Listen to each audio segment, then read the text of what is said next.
편안하게 오늘도 사자성어 이야기 들어보세요. 그럼 바로 시작합니다.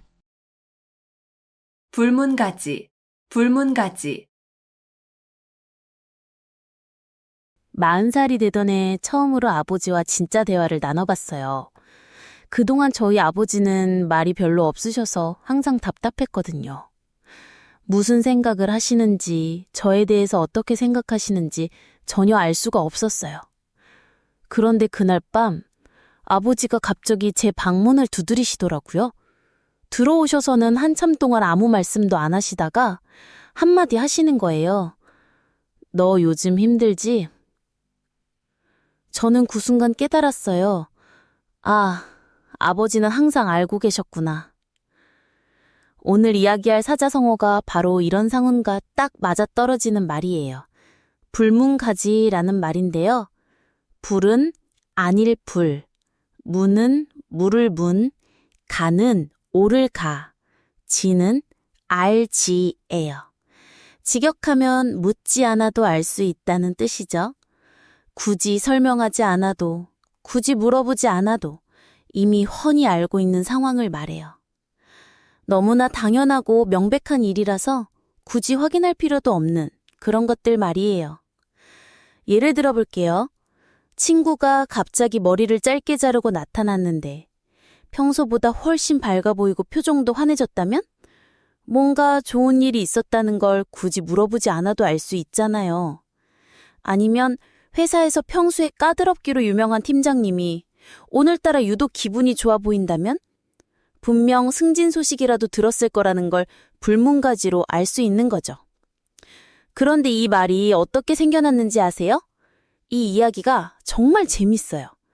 중국 한나라 때 동중서라는 학자가 있었는데 이 사람이 황제에게 정치에 대한 조언을 할 때 한 말이거든요.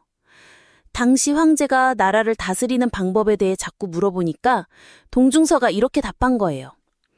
폐하, 어떤 것들은 굳이 묻지 않아도 알 수 있는 당연한 이치입니다. 동중서는 황제에게 이런 비유를 들어줬어요. 하늘이 높고 땅이 낮다는 것, 물이 아래로 흐른다는 것, 이런 건 누가 가르쳐주지 않아도 모든 사람이 다 아는 당연한 이치 아닙니까? 마찬가지로 백성을 사랑하고 덕으로 다스려야 한다는 것도 불문가지의 이치입니다. 황제는 이 말을 듣고 크게 감탄했다고 해요. 정말 현명한 답변이었거든요. 만약 여러분이 그 황제였다면 어땠을까요? 나라를 다스리는 게 얼마나 어려웠을까요? 그런데 동중서의 말을 들으니까 갑자기 복잡하게 생각했던 것들이 사실은 너무나 당연하고 간단한 이치였다는 걸 깨달았을 거예요.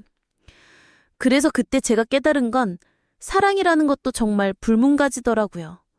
아버지의 그 한마디에서 느꼈어요. 부모의 사랑은 굳이 말로 표현하지 않아도, 굳이 확인하지 않아도 이미 다 알고 있는 거였어요. 제가 힘들 때마다 아버지는 항상 알고 계셨고 그냥 묵묵히 지켜봐주고 계셨던 거죠. 저도 아버지가 저를 사랑한다는 걸 굳이 물어보지 않아도 이미 마음 깊은 곳에선 다 알고 있었고요. 세상에는 정말 많은 불문가지 이치들이 있어요. 사랑하는 사람을 위해서라면 무엇이든 할 수 있다는 것, 진짜 친구는 어려울 때 옆에 있어준다는 것, 그런 당연한 것들 말이에요. 고립무원, 고립무원. 지하철 2호선 출근길에서 본 풍경이 자꾸 생각나요. 한 할아버지가 지팡이를 짚고 계단을 올라가시는데 수많은 사람들이 그냥 지나쳐 가더라고요. 모두 바쁘고 모두 자기 일에만 신경 쓰고 있었죠. 그 순간 문득 든 생각이 있었어요. 우리는 이렇게 많은 사람들 사이에 있으면서도 왜 이렇게 혼자라고 느낄 때가 있을까요? 오늘 이야기할 사자성어는 바로 고립무원이에요. 고는 홀로구, 립은 설립, 무는 없을 무, 원은 도울 원자거든요. 쉽게 말하면 홀로 서 있는데 도와줄 사람이 아무도 없다는 뜻이죠. 완전히 혼자가 되어버린 상황을 말하는 거예요. 그런데 이 말이 어떻게 생겨났는지 아세요? 중국 역사에 정말 드라마틱한 이야기가 있어요.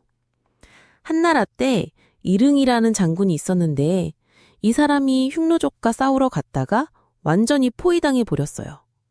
아군은 모두 전사하고 본국에서는 구원군도 보내지 않았죠. 말 그대로 사면초가였던 거예요. 적들에게 둘러싸여서 완전히 고립된 상황이었는데 그때 이릉이 한 말이 바로 이거였어요. 나는 지금 고립무원의 상황이다. 홀로 서 있는데 도와줄 사람이 아무도 없다고요. 결국 이릉은 항복할 수밖에 없었고 그 뒤로 고립무원이라는 말이 생겨났어요. 그런데 그 지하철에서 할아버지를 본 그날 저도 비슷한 기분이었어요. 직장에서 큰 프로젝트를 맡았는데 동료들은 모두 자기 일로 바빴고 상사는 결과만 요구했거든요. 마치 제가 그 할아버지처럼 혼자서 무거운 짐을 지고 올라가야 하는 기분이었어요. 그 순간 깨달았어요. 고립무원이라는 건 단순히 물리적으로 혼자 있는 게 아니라 마음으로 연결된 사람이 없을 때 느끼는 감정이라는 걸요. 결국 고립무원이란 외롭다는 단순한 감정이 아니라 진짜 절망적인 상황에서 느끼는 깊은 고독감을 표현한 말이에요. 하지만 그 순간에도 포기하지 않는 것이 중요하다는 걸 그날 배웠죠. 임기응변, 임기응변. 길고양이를 보면서 문득 든 생각이에요. 비가 억수같이 쏟아지는데도 저 아이는 처마 밑으로 쏙 들어가더라고요. 사람들은 우산을 쓰고 뛰어가는데 고양이는 그냥 자연스럽게 몸을 웅크리고 비를 피해요. 준비된 계획 같은 건 없지만 상황에 딱 맞는 행동을 하더라고요. 바로 그 순간 떠오른 말이 있었어요. 임기응변이라는 말 들어보셨죠? 임은 임할 임, 기는 기회 기, 응은 응할 응, 변은 변할 변자예요. 풀어서 말하면 그때그때 상황에 임해서 기회를 포착하고 변화에 응해서 변통을 부린다는 뜻이에요. 쉽게 말해서 예상치 못한 일이 생겼을 때 당황하지 않고 그 자리에서 바로바로 적절한 해결책을 찾아내는 거죠. 이 말이 어떻게 생겨났는지 아세요? 중국 춘추시대 이야기인데요. 정나라에 공자정이라는 사람이 있었어요. 어느 날 적군이 갑자기 쳐들어왔는데 성벽도 낮고 병사도 적어서 완전히 절체절명의 상황이었거든요. 그런데 이 사람이 정말 기가 막힌 아이디어를 냈어요. 성 안의 모든 여자들과 아이들을 성벽 위에 올라가게 한 다음 화려한 옷을 입히고 노래를 부르게 한 거예요. 멀리서 보면 마치 엄청난 군대가 잔치를 벌이는 것처럼 보이잖아요. 적군은 저렇게 여유롭다는 건 분명 복병이 있을 거야 라고 생각하고 그냥 철수해버렸대요. 완전히 상황을 역이용한 거죠. 그러고 보니 저도 비슷한 경험이 있어요. 그 길고양이를 보던 그날이었는데 저는 중요한 프리젠테이션을 앞두고 있었거든요. 그런데 발표 자료가 들어있는 노트북이 갑자기 먹통이 되어버린 거예요. 완전히 멘붕이었죠. 그런데 그 순간 길고양이가 비를 피하는 모습이 떠올랐어요. 계획은 없지만 상황에 맞춰 행동하는 모습 말이에요. 그래서 저도 마음을 바꿨어요. 준비한 자료는 없지만 그냥 제 경험과 이야기로 발표를 해보자고 생각한 거죠. 오히려 더 생생하고 진솔한 발표가 되어서 반응이 훨씬 좋았어요. 상황이 바뀌면 우리도 바뀔 수 있어야 하는 것 같아요. 고양이처럼 자연스럽게요. 인면수심, 인면수심. 40살이 되던 해에 처음으로 제가 정말 바보였구나 싶었던 순간이 있었어요. 그때까지 저는 사람들의 겉모습만 보고 판단하는 게 당연하다고 생각했거든요. 얼굴이 선하게 생긴 사람은 착할 거라고, 웃는 얼굴이 예쁜 사람은 마음도 예쁠 거라고 믿고 살았어요. 오늘 말씀드릴 사자성어는 바로 인면수심이에요.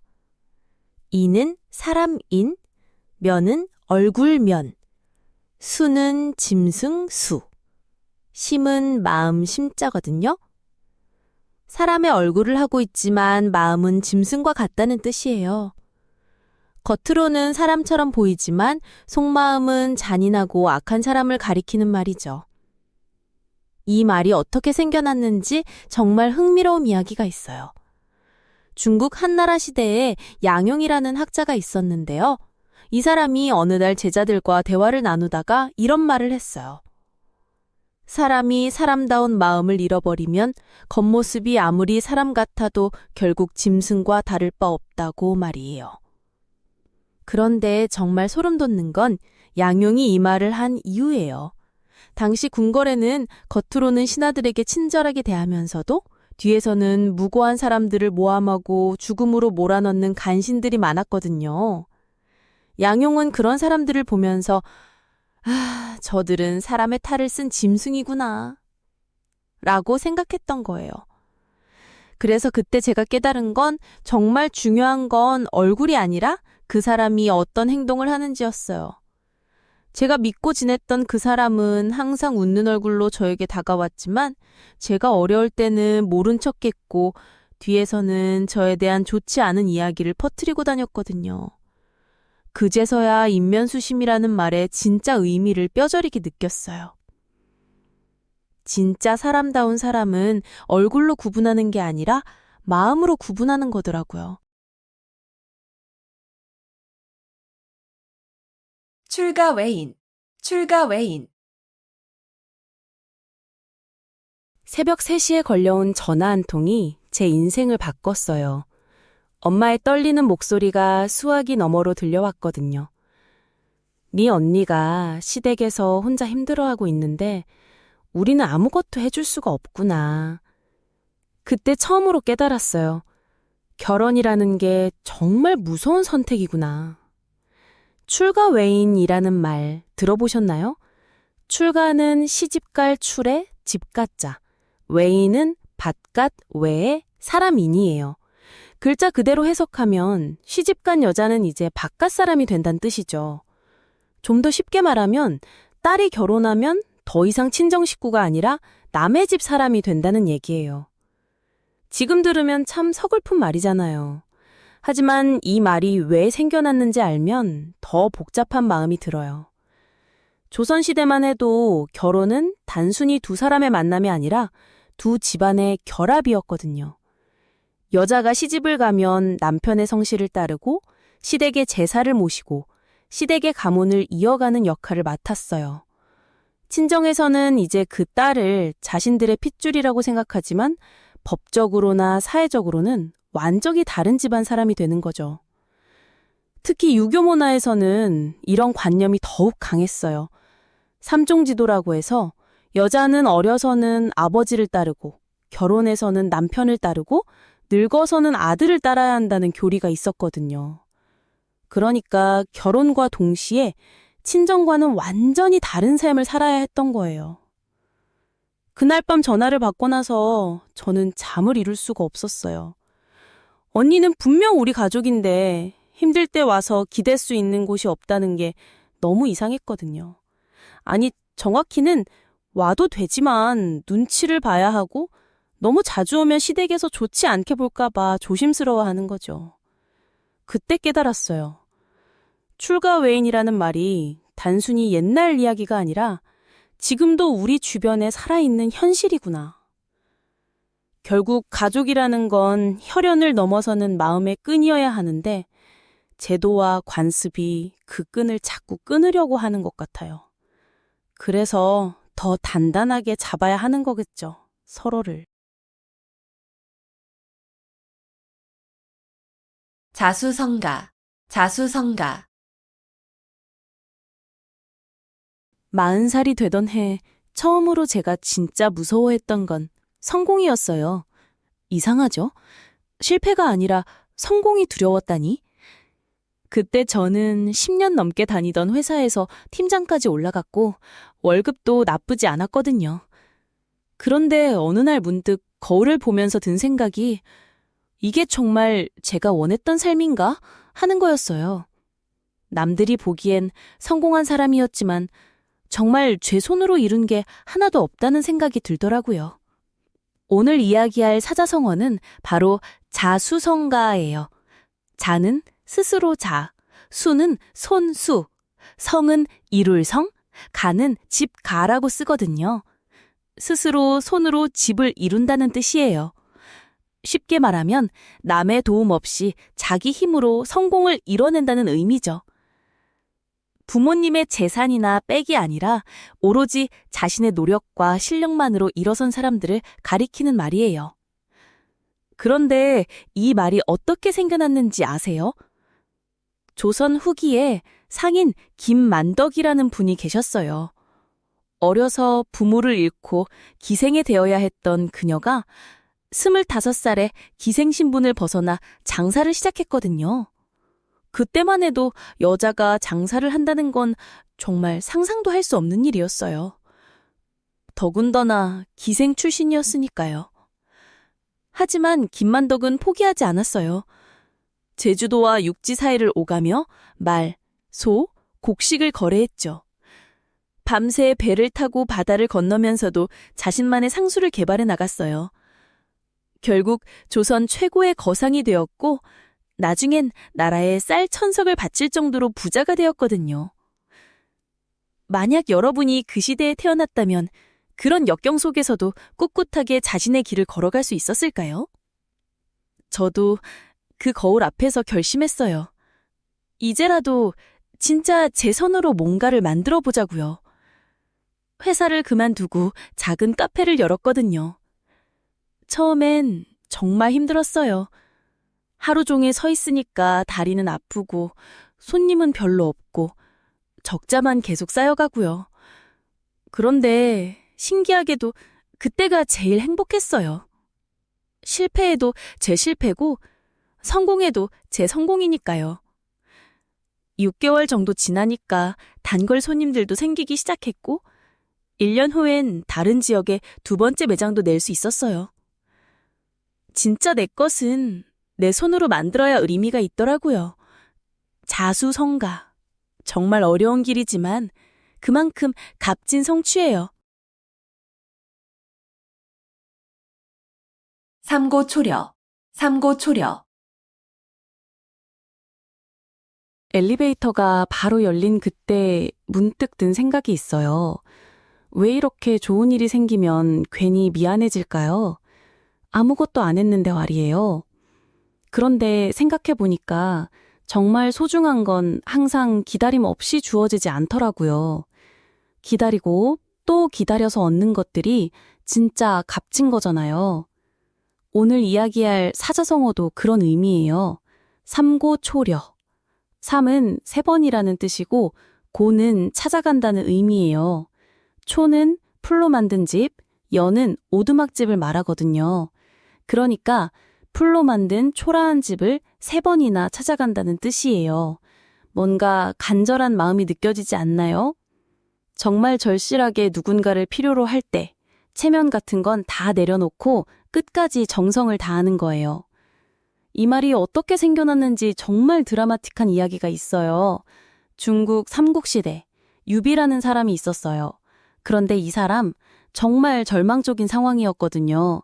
형제들과 함께 세상을 바꾸고 싶었는데 계속 패배만 하고 있었어요. 그때 제갈량이라는 천재가 있다는 소문을 들었어요. 근데 이 제갈량은 산속 오두막에서 은둔 생활을 하고 있었죠. 유비는 첫 번째로 찾아갔어요. 그런데 제갈량이 없더라고요. 2번째로 또 찾아갔는데 이번에도 없었어요. 보통 사람 같으면 포기했을 거예요. 특히 유비는 황족 출신이었거든요. 자존심이 상할 만도 했죠. 그런데 3번까지 찾아갔어요. 이번에는 제갈량이 있었지만 낮잠을 자고 있었대요. 유비의 동생들은 깨우자고 했는데 유비는 조용히 기다렸어요. 몇 시간을 서서 기다렸다고 해요. 저도 비슷한 경험이 있었어요. 그때 제가 정말 어려운 시기를 보내고 있었거든요. 엘리베이터가 바로 온 그날 면접을 보러 가는 길이었어요. 사실 그 회사에 입사하려고 3번이나 지원했었거든요. 첫 번째는 서류에서 떨어지고 2번째는 면접에서 탈락했어요. 주변에선 포기하라고 했죠. 그런데 3번째 기회가 생겼을 때 이상하게 엘리베이터가 딱 맞게 왔더라고요. 그때 깨달았어요. 진짜 원하는 건 쉽게 포기하면 안 되는구나. 결국 간절함과 진종성은 통하더라고요. 제갈량도 유비의 그 마음을 알아봤고 평생 함께 했잖아요. 때로는 자존심보다 더 중요한 게 있어요. 정말 소중한 건 기다림의 시간을 견딜 만큼 가치 있는 거거든요. 표리부동, 표리부동. 지하철 2호선 출근길에서 본 풍경인데요. 한 아저씨가 할머니에게 자리를 양보하더라고요. 정말 따뜻한 모습이었어요. 그런데 할머니가 고맙다고 인사하시는데 그 아저씨가 핸드폰으로 누군가와 통화를 시작하더라고요. 아니야, 나는 그런 사람 아니라고. 겉으로만 착한 척하는 거 진짜 싫어한다니까. 그 순간 정말 묘한 기분이 들었어요.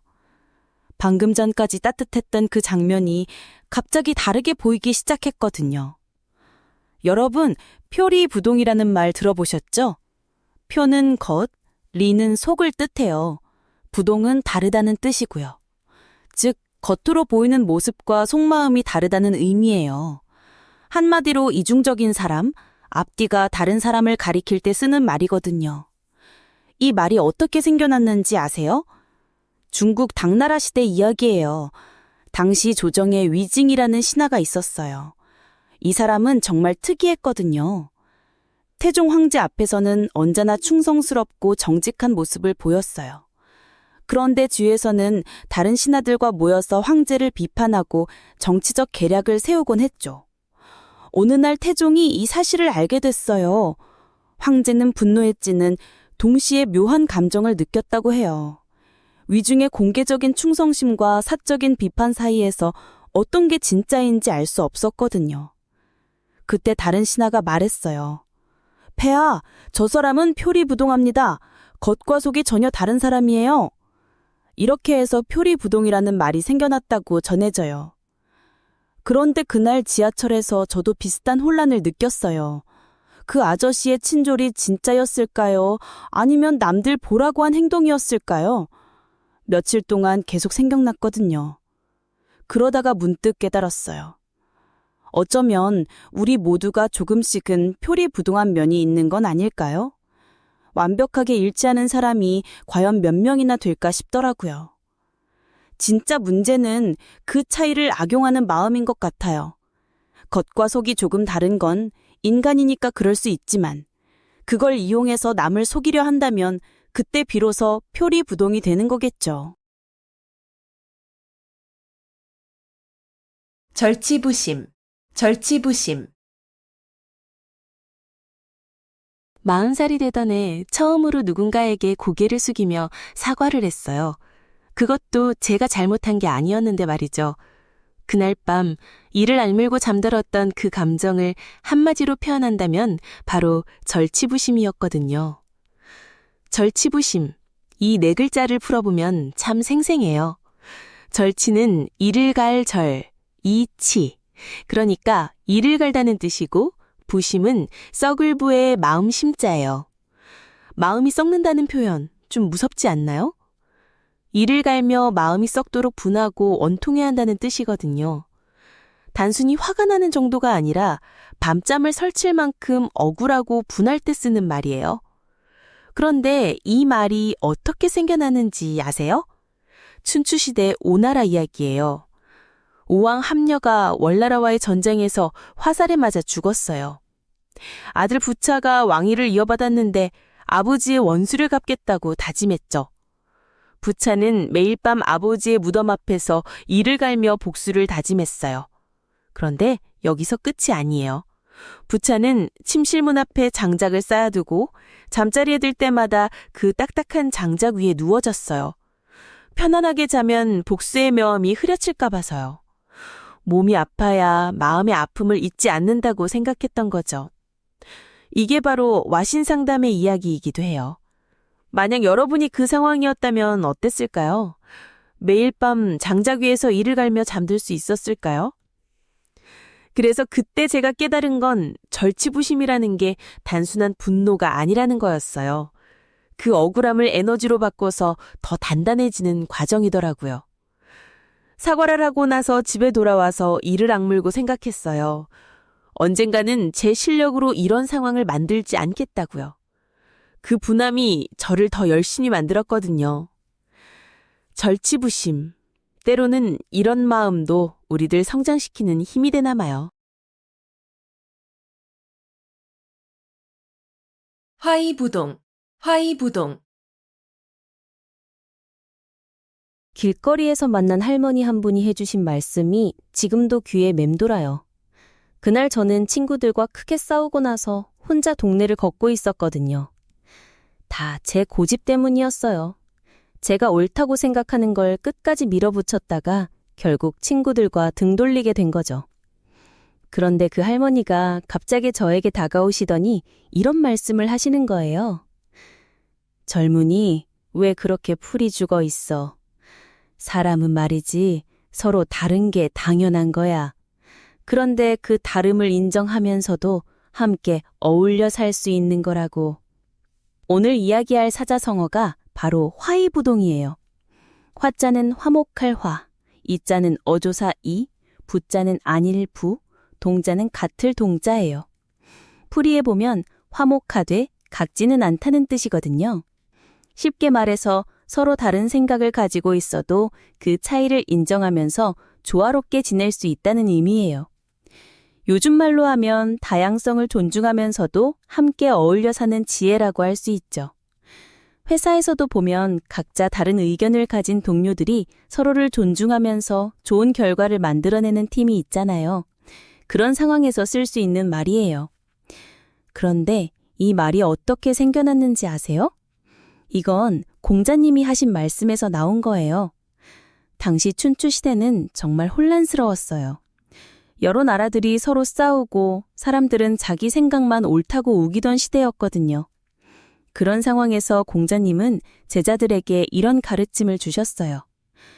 군자는 화이부동하고 소인은 동의불화한다. 군자는 서로 다름을 인정하면서도 조화롭게 지내지만 소인은 겉으로만 같은 척하면서 속으로는 화합하지 못한다는 뜻이었죠. 만약 여러분이 그 시대에 살았다면 어땠을까요?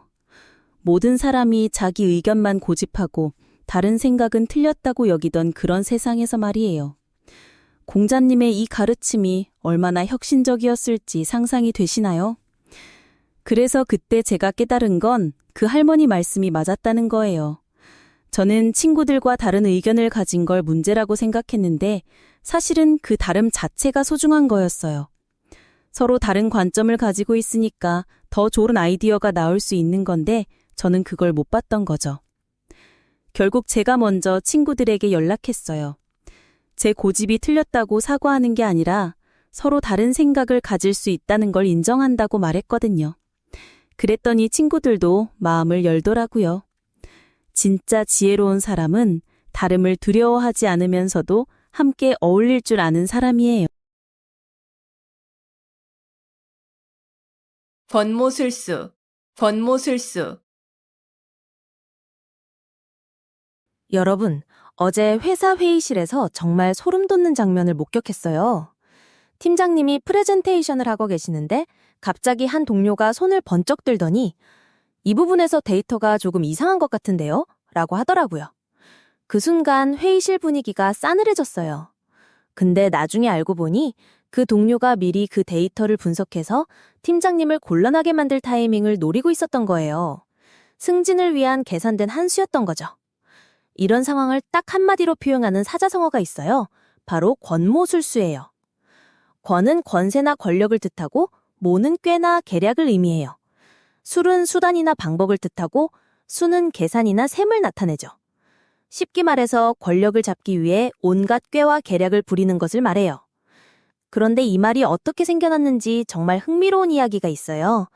중국 전국시대의 진나라 시황제가 천하를 통일하기 전 각 나라들이 서로 견제하고 싸우던 시절이 있었어요. 그때 위나라에 신능군이라는 인물이 있었는데 이 사람이 정말 권모술수의 달인이었거든요. 신능군은 위나라가 조나라를 공격하려 할 때 조나라를 구하기 위해 정말 치밀한 계획을 세웠어요. 먼저 자신이 사랑하는 여인을 이용해서 위나라 왕의 부인을 설득했고 그 부인을 통해 왕의 호부를 몰래 훔쳐냈어요. 호부는 군대를 움직일 수 있는 절대적인 증표였거든요. 그리고 자신의 친구를 죽이면서까지 군대 지휘권을 빼앗아서 조나라를 구해냈어요. 한 번의 작전을 위해 사랑하는 사람도 친구도 모두 이용한 거죠. 그때 제가 목격했던 회의실 상황이 바로 이런 거였어요. 겉으로는 업무를 위한 질문인 것처럼 보였지만 사실은 자신의 위치를 높이기 위한 계산된 행동이었던 거죠. 그 동료는 팀장님이 실수할 만한 부분을 미리 파악하고 가장 효과적인 타이밍을 노려서 한 방을 날린 거예요. 권모술수는 때로는 필요할 수도 있지만 결국 사람들 사이의 신뢰를 깨뜨리는 양말의 검이라는 걸 그날 깨달았어요. 마이동풍, 마이동풍.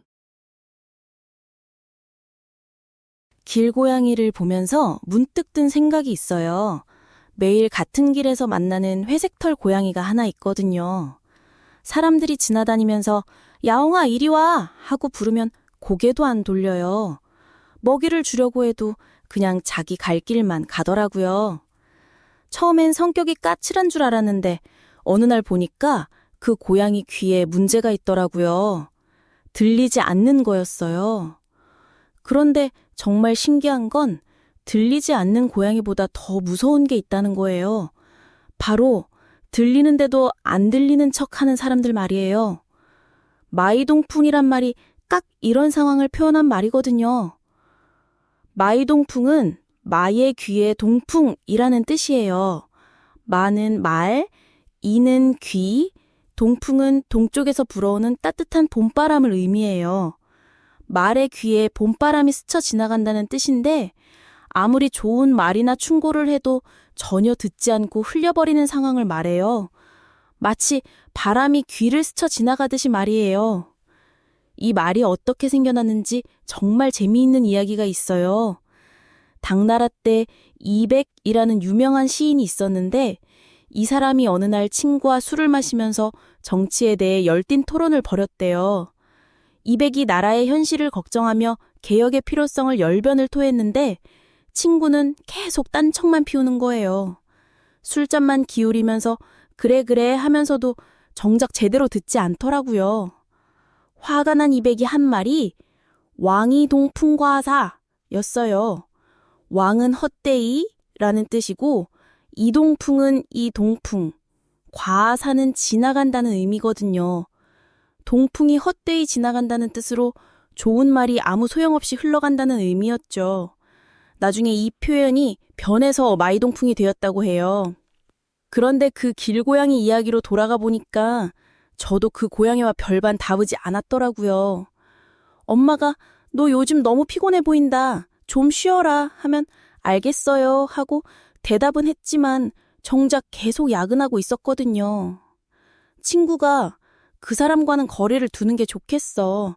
조언해줘도 듣는 척만 하고 똑같은 실수를 반복했고요. 어느 순간 깨달았어요. 내가 그 고양이보다 더 문제였구나. 고양이는 정말 안 들려서 그런 건데 나는 들리는데도 안 들었으니까요. 진짜 지혜는 귀 기울여 듣는 것에서 시작되는 것 같아요. 산전수전, 산전수전. 길고양이를 보면서 문득 든 생각이 있어요. 비가 오는 날에도 눈이 내리는 날에도 그 작은 몸으로 어떻게 살아남을까 하고 말이에요. 저희 집 앞에 자주 오는 회색 고양이가 있거든요.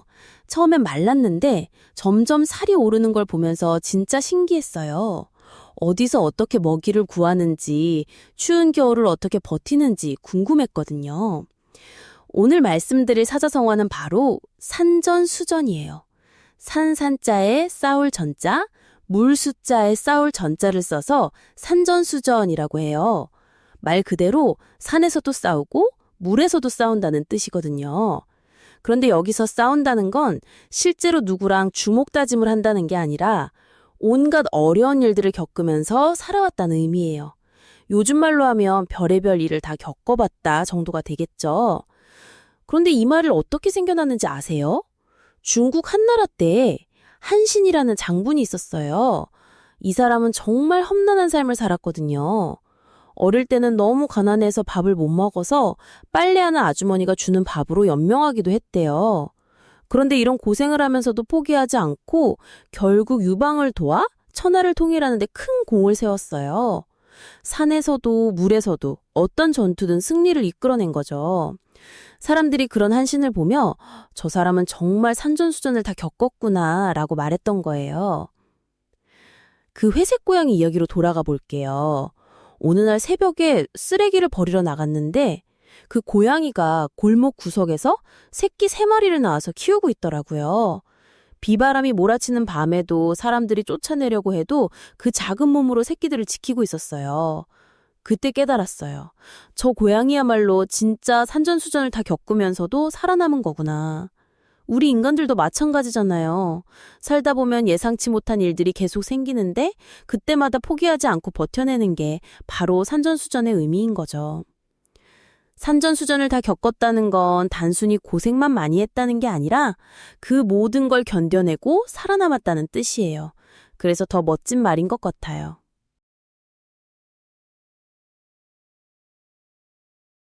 오합지졸, 오합지졸. 지하철 2호선 출근길에서 본 풍경이 계속 머릿속에 남아있어요. 아침 8시 반, 사람들이 우르르 몰려드는데 정말 신기하더라고요. 어떤 사람은 핸드폰만 보고 있고, 어떤 사람은 졸고 있고, 또 어떤 사람은 화장을 하고 있고, 다들 똑같은 목적지를 향해 가는 것 같지만 사실은 완전히 다른 생각을 하고 있더라고요. 그 순간 문득 떠오른 말이 있었어요. 오합지졸. 오합지졸은 오 까마귀, 합 모이다, 지 무리, 졸 병사를 뜻하는 말이에요. 까마귀들이 우르르 모인 것 같은 병사들의 무리라는 뜻이거든요. 까마귀들이 떼를 지어 날아다니는 걸 보신 적 있으시죠? 겉으로는 배단해 보이지만 사실은 제대로 된 질서도 없고 통솔도 안 되는 그런 상태 말이에요. 그냥 시끄럽기만 하고 실제로는 별 쓸모가 없는 집단을 말할 때 쓰는 표현이에요. 그런데 이 말이 어떻게 생겨났는지 아세요? 중국 한나라 때 이야기예요. 진승과 오광이라는 사람들이 농민봉기를 일으켰거든요. 진시황이 죽고 나서 나라가 혼란스러워졌을 때였어요. 처음에는 수많은 농민들이 몰려들어서 정말 대단해 보였어요. 하지만 문제가 있었죠. 이들은 제대로 된 훈련을 받은 적도 없고 체계적인 지휘체계도 없었어요. 그냥 불만이 많아서 모인 사람들일 뿐이었거든요. 결국 제대로 된 군대와 맞닥뜨렸을 때는 속절없이 무너져 버렸어요. 마치 까마귀 떼가 큰 매 한 마리 앞에서 흩어지는 것처럼 말이에요. 그래서 사람들이 제대로 된 조직력 없이 그냥 숫자만 많은 집단을 보면서 오합지졸이라고 부르게 된 거예요. 지하철에서 그 생각을 하다가 문득 깨달았어요. 제가 다니던 회사 프로젝트 팀이 딱 그랬거든요. 겉으로는 다들 열심히 하는 것 같았는데 정작 회의를 해보면 각자 다른 방향을 보고 있었어요. 누구는 매출 증대만 생각하고 누구는 비용 절감만 생각하고 또 누구는 자기 부서 이익만 생각하고 결국 그 프로젝트는 망했죠. 그때 팀장님이 한 말씀이 정말 인상 깊었어요. 우리가 지금 오합지졸이 되어버렸다고 하시더라고요. 그 순간 정말 뼈아픈 깨달음이 왔어요. 아, 진짜 중요한 건 숫자가 아니라 마음을 하나로 모으는 거구나. 결국 진정한 힘은 단순히 많이 모이는 게 아니라 같은 마음으로 함께 나아가는 데서 나오는 거예요. 공중누각, 공중누각. 지하철 2호선 출근길에서 본 풍경인데요. 창밖으로 보이는 아파트들이 안개에 둘러싸여서 마치 구름 위에 떠 있는 것처럼 보이더라고요. 그 순간 문득 든 생각이 저 건물들도 언젠가는 사라질 텐데 지금 저 안에서 살고 있는 사람들은 얼마나 많은 꿈을 키우고 있을까 하는 거였어요. 공중누각이라는 말 들어보셨죠? 공은 하늘 공자, 중은 가운데 중자, 누는 다락 누자, 각은 집 각자예요. 말 그대로 하늘 한가운데 떠있는 다락집이라는 뜻이거든요. 땅에 기둥도 없이 허공에 둥둥 떠있는 집을 상상해 보세요. 아무리 아름답고 화려해도 결국 무너질 수밖에 없겠죠. 바로 이런 의미로 현실성이 없는 헛된 계획이나 실현 불가능한 꿈을 비유할 때 쓰는 말이에요. 그런데 이 말이 어떻게 생겨났는지 아세요? 옛날 중국 당나라 때 이야기인데요. 한 부자가 정말 엄청난 저택을 짓고 싶어 했어요. 그런데 땅 위에 짓는 게 시시하다고 생각한 거예요. 그래서 건축가에게 하늘에 떠 있는 궁전을 지어달라고 했다는 거예요. 당연히 건축가는 황당했죠.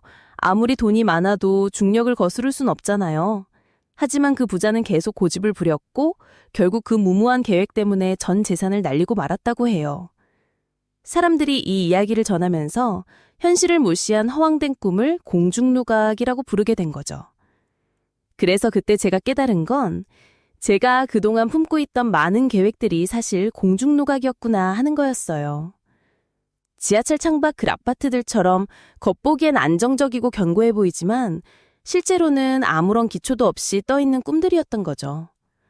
돈도 없으면서 카페 창업을 꿈꾸고 경험도 없으면서 사업을 계획하고 있었거든요. 그 순간 안개가 걷히듯 제 마음도 맑아지더라고요. 진짜 단단한 건 땅에 뿌리를 박고 서 있는 거더라고요. 금과 옥조, 금과 옥조. 40살이 되던 해 처음으로 제가 완전히 틀렸다는 걸 깨달았어요.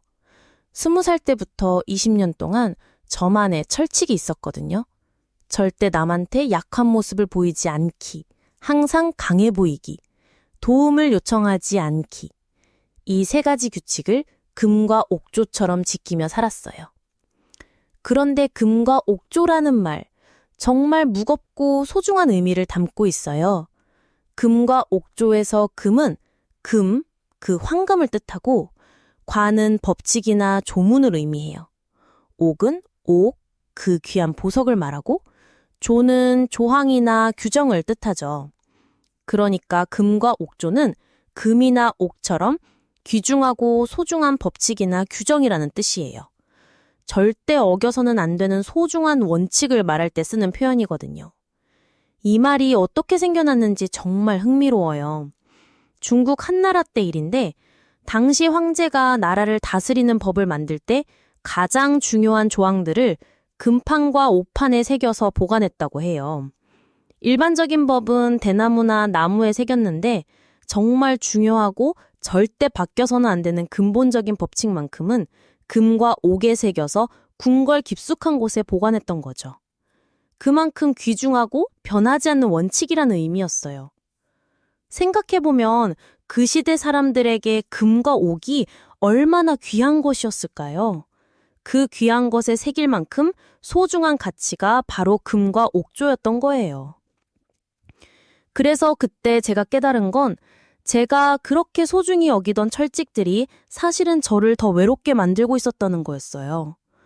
회사에서 프로젝트가 꼬였을 때도 혼자 끙끙대며 해결하려고 했고, 개인적으로 힘들 때도 아무에게도 말하지 않았거든요. 그런데 어느 날 후배가 저에게 와서 하는 말이 선배는 항상 완벽해 보여서 다가가기 어렵다는 거였어요. 그 순간 정말 충격이었어요. 제가 지키려던 철칙이 오히려 사람들과의 거리를 만들고 있었다는 거죠. 진짜 중요한 건 강해 보이는 게 아니라 진실한 모습으로 사람들과 연결되는 것이었는데 말이에요. 그때 깨달았어요. 진정한 금과 옥조는 유연함과 진정성이었다는 걸요. 완벽하지 않아도 괜찮고 때로는 약한 모습을 보여도 된다는 게 제 인생의 새로운 원칙이 되었거든요. 감언이설, 감언이설. 차가운 바람이 얼굴을 스치는데 문득 떠오른 기억이 있어요. 지난주 지하철 플랫폼에서 한 중년 남성이 젊은 여성에게 다가가는 걸 봤거든요. 아가씨, 정말 예쁘시네요. 제가 좋은 일자리 하나 소개해드릴까요? 월급도 많이 주고 일도 쉬워요. 그 순간 소름이 돋더라고요. 너무나 달콤한 말, 너무나 완벽한 조건. 하지만 그 여성은 웃으며 괜찮습니다. 라고 했죠. 바로 이런 상황에서 쓰는 말이 있어요. 감언이설이라는 사자성어인데요. 감언, 이설. 이 4글자를 하나씩 풀어보면 달, 감에, 말씀, 언, 그리고 이로울 이에, 말할 설이에요. 직역하면 달콤한 말과 이로운 설명이라는 뜻이죠. 하지만 진짜 의미는 상대방을 속이거나 유혹하기 위해 듣기 좋은 말을 늘어놓는 것을 말해요. 그런데 이 말이 어떻게 생겨났는지 아세요? 중국 전국시대 이야기예요. 당시 각 나라의 왕들은 유능한 인재를 얻기 위해 혈안이 되어 있었거든요. 그런데 한 책사가 있었는데 이 사람이 정말 말을 잘했어요. 어느 나라를 가든 대왕님의 덕이 하늘에 닿았습니다. 이 나라야말로 천하를 통일할 자격이 있습니다.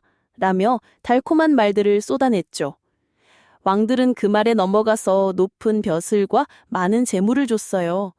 하지만 그 책사는 실제로는 아무런 능력이 없었던 거예요. 단지 말만 잘할 뿐이었죠.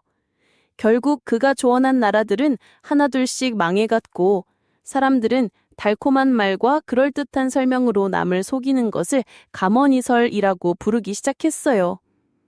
만약 여러분이 그 시대 왕이었다면 어땠을까요? 아마 저도 그 달콤한 말에 넘어갔을 것 같아요. 그래서 그때 지하철에서 그 장면을 보면서 깨달은 건데요. 세상에는 정말 감언이설로 다가오는 사람들이 많더라고요. 취업 사기, 투자 사기, 심지어 연애에서도 마찬가지예요. 너만 있으면 돼. 이번만 믿어봐. 절대 손해 안 봐.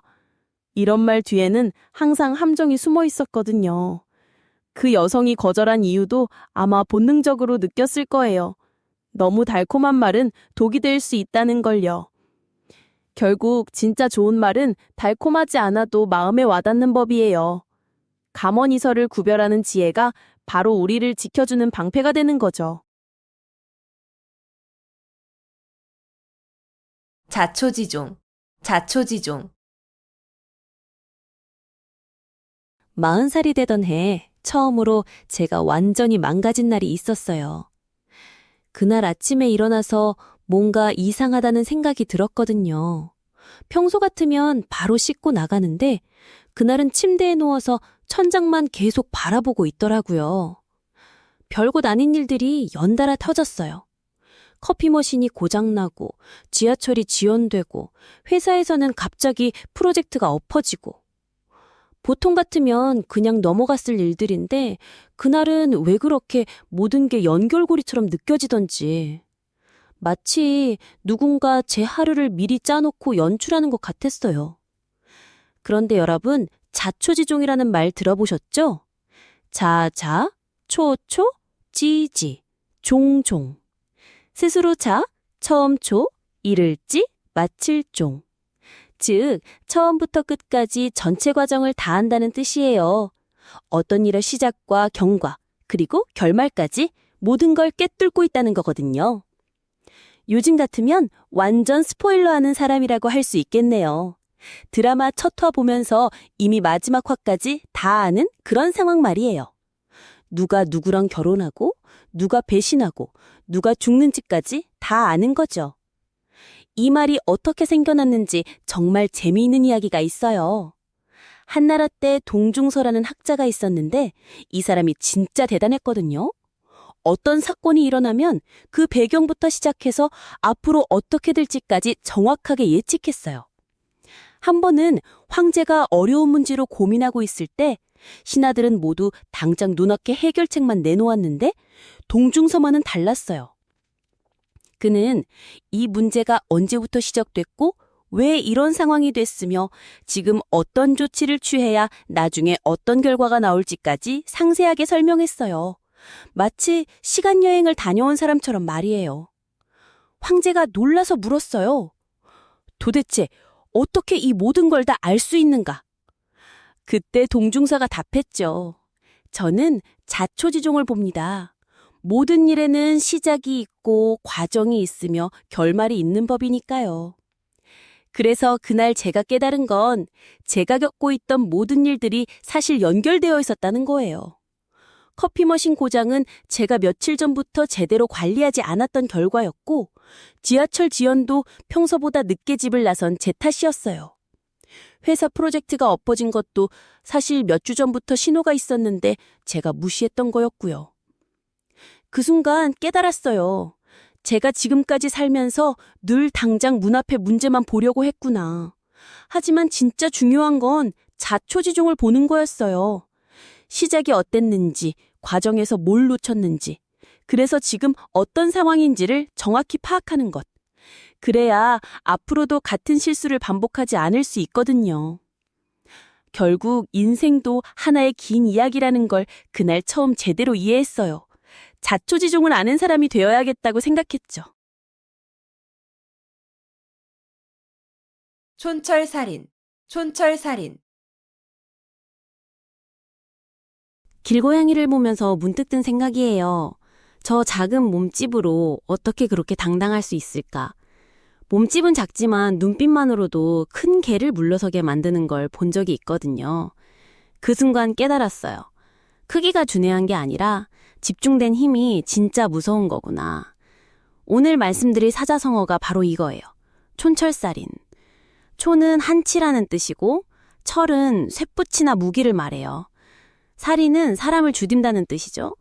합쳐보면 한치 정도의 작은 쇠붙이로도 사람을 죽일 수 있다는 의미인데요. 여기서 중요한 건 물리적으로 누군가를 해치자는 게 아니라 짧은 말 한마디로도 상대방의 마음을 완전히 꿰뚫어 볼 수 있고 때로는 큰 감동을 줄 수도 있다는 뜻이에요. 이 말이 어떻게 생겨났는지 정말 흥미로운 이야기가 있어요. 촌추전국 시대에 설자라는 유명한 변론가가 있었는데요. 어느 날 제나라 왕이 설자를 시험해 보려고 했어요. 왕이 물었죠. 선생은 어떤 무기를 가장 좋아하시오? 그러자 설자가 대답했어요. 저는 3가지 검을 가지고 있습니다. 천자의 검, 제후의 검, 그리고 서민의 검이 있죠. 왕이 호기심을 보이자 설자는 계속 말했어요. 천자의 검은 인덕으로 천하를 다스리는 것이고 제후의 검은 현명한 신하와 용감한 장수로 나라를 지키는 것입니다. 하지만 서민의 검이야말로 진짜 무서워요. 머리털 하나 건드리면 목이 날아가고 하늘을 찌르고 땅을 뚫는 기세거든요. 이 말을 들은 제나라 왕이 감탄하며 말했죠. 정말 한치의 혀로 사람을 죽이는구나. 그 길고양이를 계속 관찰하면서 알게 된 게 있어요. 그 고양이는 울음소리로 모든 걸 해결하더라고요. 배고플 땐 애절하게, 위험할 땐 날카롭게, 고마울 땐 부드럽게. 각각 딱 맞는 톤으로 한 번에 전달하는 거예요. 저도 그때 깨달았거든요. 말이라는 게 길다고 좋은 게 아니라 정확한 순간에 정확한 말 한마디가 사람의 마음을 완전히 바꿀 수 있다는 걸요. 진짜 무서운 건 폭력이 아니라 정확한 한 줄이에요. 작은 것이 때로는 가장 강력한 무기가 되거든요. 괄목상대, 괄목상대. 지하철 2호선 출근길에서 본 풍경인데요. 한 아저씨가 스마트폰으로 영어 회화 앱을 열심히 보고 계시더라고요. 머리가 희끗희끗하신 분이었는데 발음을 따라하시면서 정말 진지하게 공부하고 계시는 거예요. 그런데 옆에 앉은 젊은 직장인이 그 모습을 보면서 살짝 피식 웃는 거예요. 아마 나이 드신 분이 영어 공부하는 게 우습게 보였나 봐요. 저는 그 순간 괄목상대라는 말이 떠올랐어요. 괄목상대, 이 4글자에는 정말 깊은 의미가 담겨 있거든요. 괄은 긁을 괄, 목은 눈목, 상은 서로 상, 대는 대할 대인데요. 풀어서 말하면 눈을 비비고 다시 보며 서로 대한다는 뜻이에요. 쉽게 말해 누군가를 완전히 새로운 시각으로 바라본다는 거죠. 그런데 이 말이 어떻게 생겨났는지 정말 재미있는 이야기가 있어요. 삼국시대 오나라에 여몽이라는 장군이 있었어요. 이 사람은 무력만 뛰어나고 학문에는 전혀 관심이 없는 무골이었거든요. 그러던 어느 날 오나라 왕 손권이 여몽에게 이렇게 말했어요. 장군이 이제 중요한 자리에 있으니 공부를 좀 해야 하지 않겠소? 여몽은 처음에는 전쟁터에서 바쁜데 언제 책을 보겠습니까? 라고 대답했어요. 그런데 손권이 내가 너에게 학자가 되라는 게 아니라 견문을 넓히라는 거다! 라고 했죠. 그래서 여몽이 마음을 바꿔 정말 열심히 공부하기 시작했어요. 역사책도 보고 병법서도 읽고 정치에 관한 책도 탐독했거든요. 몇 년이 지나 노숙이라는 또 다른 장군이 여몽을 만났을 때의 일이에요. 여몽과 이야기를 나누다가 노숙이 깜짝 놀란 거예요. 예전에 그 무식한 장군이 아니라 깊이 있는 견해를 가진 지식인이 되어 있었거든요. 노숙이 장군이 이렇게 학식이 풍부할 줄은 몰랐습니다. 라고 하니까 여몽이 이렇게 대답했어요. 선비는 4월 동안 보지 않으면 눈을 비비고 다시 봐야 한다고 하지 않습니까? 바로 그 지하철에서 만난 그 아저씨 말이에요. 저는 그분을 계속 지켜봤거든요. 매일 같은 시간, 같은 자리에서 영어 공부를 하시더라고요. 그런데 한 달쯤 지났을 때 정말 놀라운 일이 일어났어요. 외국인 관광객이 길을 묻는데 그 아저씨가 유창하게 영어로 대답해 주시는 거예요. 그 모습을 본 젊은 직장인의 표정이 정말 볼만했어요. 완전히 딴 사람을 보는 눈빛이었거든요.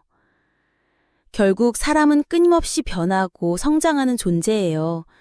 오늘의 모습으로 누군가를 단정짓는 순간 우리는 그 사람의 무한한 가능성을 놓치게 되는 거죠.